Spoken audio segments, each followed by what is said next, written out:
কাছে এটা খুব স্পষ্ট বার্তাটা যায়। আমরা এই প্রোগ্রামটা আয়োজন করেছিলাম শুধু সংগঠনের জায়গা থেকে। আমরা তাদের হয়ে তাদের পয়েন্ট তাদের এজেন্ডা আমরা রেজিস্টার করতে আসিনি, তারা সেটা নিজেরাই করে দিয়েছে।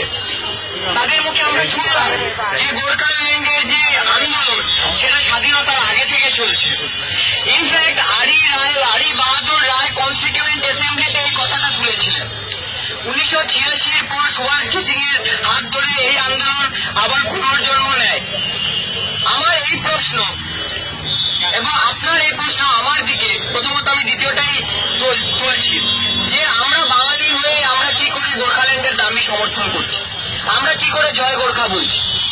আমরা এই কারণে বলছি, যখন ব্রিটিশরা ভারতবর্ষে যখন অপারেশন করেছে, যখন অকুপেশন করেছে, তখন একদিকে তার একটা ন্যারেটিভ ছিল, একদিকে তার অকুপেশনের একটা লজিক ছিল, একটা যুক্তি ছিল, একটা তর্ক ছিল, এবং তার সাথে ছিল একটা কোয়ারশন।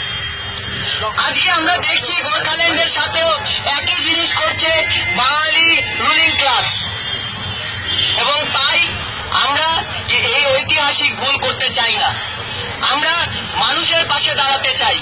আমরা মনে করি না বাংলার শ্রমিক কৃষকের সাথে গোর্খাল্যান্ডের দাবির কোনো কন্ট্রাডিকশন আছে, কোনো দ্বন্দ্ব আছে।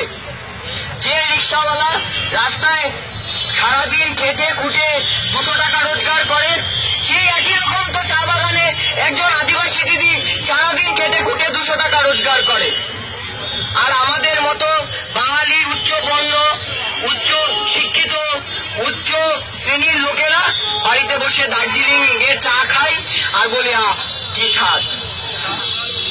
আমরা গিয়ে কাঞ্চনজঙ্ঘায় হোটেল থেকে দেখি আর বলি কি সুদর্শন দৃশ্য, কিন্তু আমরা সেই মানুষদের দিকে কখনো তাকাই না। আজকে তারা যারা শহীদ হয়েছেন গোর্খাল্যান্ডে, তারা আমাদেরকে বাধ্য করছেন সেই দিকে তাকানোর জন্য, ডুয়ার্সের দিকে তাকানোর জন্য, আদিবাসীদের দিকে তাকানোর জন্য। এবং আমরা তাই এই সংগতির জায়গায় এসে আমরা এই প্রোগ্রামটা আয়োজন করেছি, এবং আমরা সত্যি খুবই আনন্দিত বোধ করছি যে তাদেরও পার্টিসিপেশন, এবং তারা একসাথে এসছেন, তাদের বক্তব্য রেখেছেন, তারা গান বাজনা করেছেন। আমরা সত্যি ধন্য। আমরা আশা করি এখানে যে খেটে খাওয়া মানুষ যারা দাঁড়িয়ে শুনেছেন, তারা এই বার্তাটা নিশ্চয়ই পেয়ে গেছেন যে মিডিয়া যা দেখাচ্ছে, মমতা ব্যানার্জি সরকার যা বলছে বা আগে সিপিএম এর সরকার যা বলেছে, সেটার সাথে সাধারণ মানুষের কোনো দ্বন্দ্ব নেই। সাধারণ মানুষের গোর্খাল্যান্ডের দাবির সাথে কোনো দ্বন্দ্ব নেই। আমি একটা শেষ কথা, সেটা ইংরেজিতে কোনো একজন লোক স্প্যানিশে লিখেছিলেন, সেটা আমি ইংরেজিতে বলে আমি শেষ করে দেব। ওনার নাম হচ্ছে হোসে মার্তি। উনি বলেছিলেন, it is better to die on feet than to live on needs. আমরা প্রয়োজনে তাদের সাথে একই সাথে আমরা মরতে প্রয়োজন, আমরা নিহত হতে রাজি আছি, কিন্তু আমরা হাঁটু গেড়ে আমরা আর বসবো না।